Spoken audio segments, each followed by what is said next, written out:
आज के इस वीडियो में बात करने वाले हैं एसएससी एमटीएस 2024 के मोस्ट इम्पोर्टेंट क्वेश्चन जो कि आपके एग्जाम्स के लिए बेहद इम्पोर्टेंट रहने वाले हैं। तो इस वीडियो में मैं आपको भारतीय संविधान के मोस्ट इम्पोर्टेंट क्वेश्चन कवर कराने जा रहा हूं। तो यहाँ पर एक एक क्वेश्चन बहुत ही ज़्यादा इम्पोर्टेंट रहने वाले हैं, तो वीडियो को आप पूरा ज़रूर देखिएगा। तो चलिए वीडियो को शुरू करते हैं। तो पहला क्वेश्चन में पूछा गया कि भारतीय संविधान की एकात्मक विशेषताओं के संबंध में इनमें से कौन सा कथन गलत है। तो यहाँ पर कौन से ऑप्शन में यहाँ पर भारतीय संविधान की एकात्मक विशेषता नहीं दी गई है।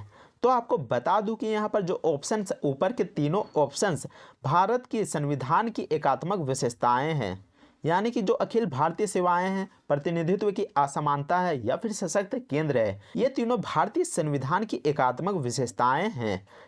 लेकिन जो ऑप्शन डी है संविधान की नम्यता ना होना, ये एकात्मक विशेषता नहीं है। तो ऑप्शन डी यहाँ पर गलत दिया गया है। तो यहाँ पर सही जवाब हो जाएगा ऑप्शन डी, संविधान की नम्यता ना होना। इसके अलावा भारतीय संविधान के कुछ और एकात्मक विशेषताएं भी हैं, जैसे कि राज्यों में राज्यपाल की नियुक्ति, आपातकालीन उपबंध, राज्य सूची में केंद्र का कानून बनाने का अधिकार। तो ये सभी भारतीय संविधान की एकात्मक विशेषताएं के अंदर आते हैं। इसके अलावा राज्यों में राज्यपाल की नियुक्ति किस आर्टिकल के तहत आता है। तो ये आता है आर्टिकल नंबर 155, आर्टिकल नंबर 155। इसके अलावा आपातकालीन उपबंध ये कितने नंबर में आता है। तो ये आता है आपका 352 से लेकर 360 के बीच में। नीचे में लिखा हुआ है राज्य सूची में केंद्र का कानून बनाने का अधिकार। तो यह किस आर्टिकल के तहत आता है। तो यह आता है आर्टिकल नंबर 249। नेक्स्ट क्वेश्चन में पूछा गया कि भारत में किस प्रकार की सरकार है।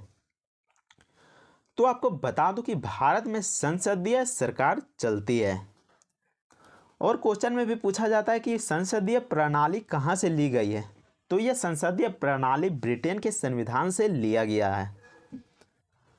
अगले क्वेश्चन में पूछा गया कि निम्नलिखित में किसे भारत में सरकार के संघीय स्वरूप का परिणाम कहा जाता है।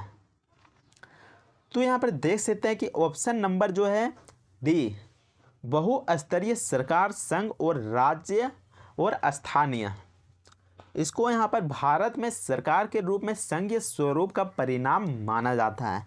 यानी कि जो भारतीय संघ है या फिर राज्य है और स्थानीय, सभी में अपना अपना यहाँ पर सरकार है, तो इसी को यहाँ पर संघीय स्वरूप के रूप से जाना जाता है।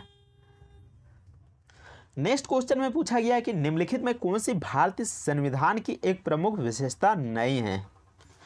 तो कौन सी विशेषता यहाँ पर नहीं है। तो यहाँ पर ऑप्शन बी, सामंतशाही को प्रोत्साहन, यहाँ पर भारतीय संविधान की प्रमुख विशेषता नहीं है। तो ऑप्शन बी यहाँ पर सही जवाब हो जाएगा। इसके अलावा यहाँ पर संघवाद की स्थापना, इसके अलावा सरकार का संसदीय स्वरूप, मूल अधिकार, ये सभी भारतीय संविधान की प्रमुख विशेषता है।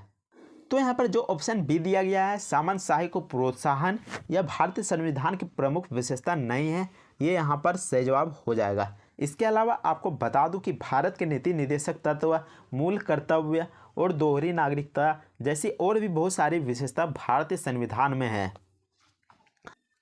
नेक्स्ट क्वेश्चन में पूछा गया कि भारतीय संविधान के संघीय व्यवस्था के संबंध में इनमें से कौन सी विशेषता नहीं है। तो यहाँ पर संघीय व्यवस्था के आधार में यहाँ पर कौन सी विशेषता यहाँ पर नहीं है। तो आपको बता दूं कि संघीय व्यवस्था के आधार पर यहाँ पर द्वैध शासन नहीं है। ऑप्शन बी यहाँ पर सही जवाब हो जाएगा। नेक्स्ट क्वेश्चन में पूछा गया कि भारतीय संविधान में कितने देशों से विशेषताएं ली गई है। तो आपको बता दूं कि भारतीय संविधान को बनाने के लिए कुल 10 देशों से विशेषताएं ली गई थी।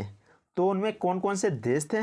तो उनमें थे America, Britain, Canada, France, Australia, Ireland, रूस, दक्षिण अफ्रीका, जर्मनी और जापान।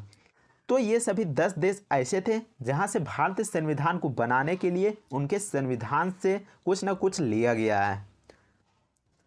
नेक्स्ट क्वेश्चन में पूछा गया है कि निम्नलिखित में से किसने सर्वप्रथम भारत के लिए संविधान सभा के गठन का प्रस्ताव रखा था। तो इसका जवाब हो जाएगा M.N. रॉय, जो कि 1934 में औपचारिक रूप से मांग किया था संविधान सभा के गठन के लिए। तो यहाँ पर देख सकते हैं कुछ इंपॉर्टेंट की दिए गए हैं, तो इसको भी एक बार पढ़ लेते हैं। संविधान सभा की सर्वप्रथम मांग 1895 में किया गया था, और किसने किया था? तो बाल गंगाधर तिलक ने किया था।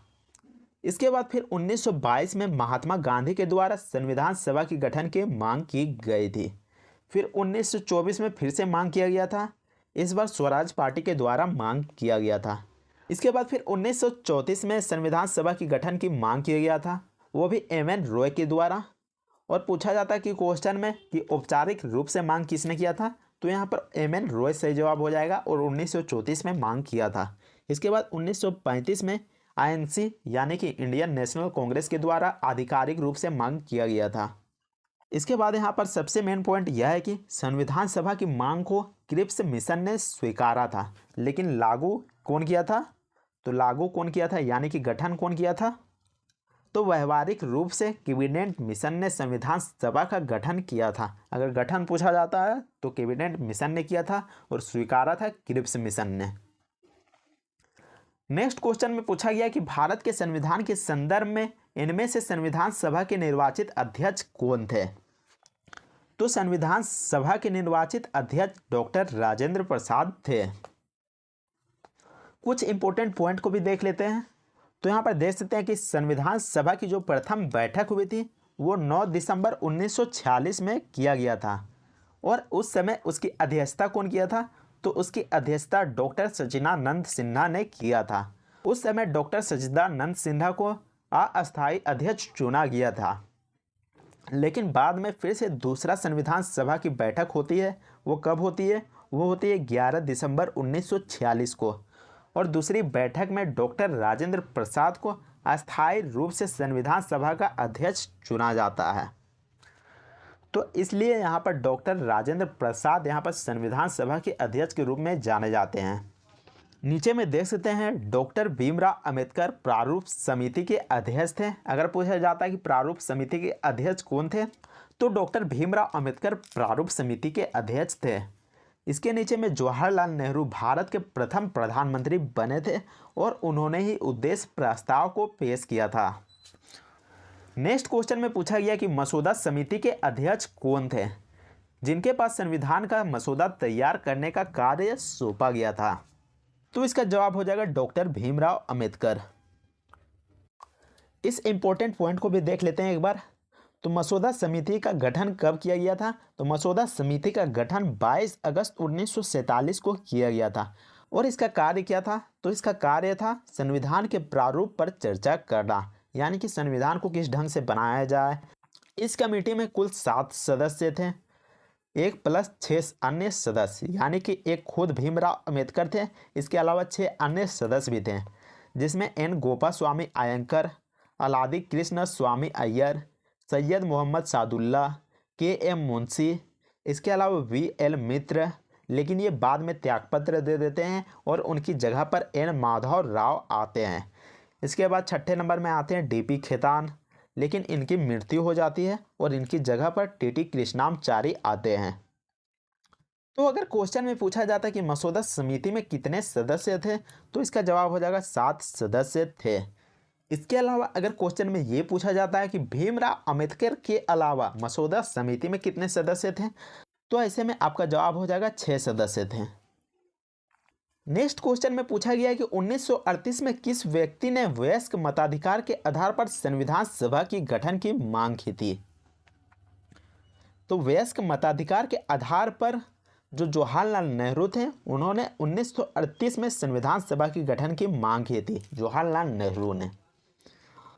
नेक्स्ट क्वेश्चन में पूछा गया कि भारतीय संविधान को किसने बनाया था? तो भारतीय संविधान को संविधान सभा ने बनाया था। उम्मीद करते हैं कि आपको यह वीडियो पसंद आया होगा। अगर वीडियो पसंद आता है तो वीडियो को लाइक ज़रूर कीजिएगा, चैनल को सब्सक्राइब ज़रूर कीजिएगा। इसके अलावा अगर आप हमारे इंग्लिश के वीडियो देखना चाहते हैं तो आप प्ले लिस्ट में जाकर देख सकते हैं, जो कि सभी एग्जाम्स के लिए मोस्ट इम्पोर्टेंट रहने वाले हैं। तो मिलते हैं नेक्स्ट वीडियो में, तब तक के लिए जय हिंद, वंदे मातरम।